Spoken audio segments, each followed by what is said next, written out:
Hi everyone! So kakagising ko nga lang, no? Kakatayo ko lang. And then, New Year guys. May naghahanap ng almusal. 'Di ba? May naghahanap ng almusal.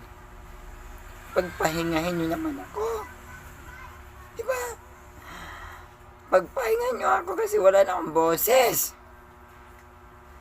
New Year, naghahanap ng almusal.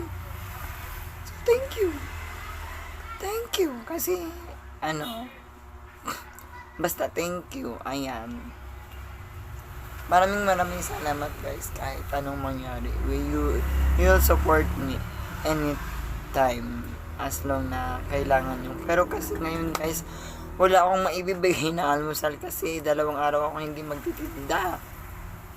Merkules pa ako hindi magtinda. So, magtiis muna kayo dyan. Sa mga nagsasawa na ng pagkain at gusto agad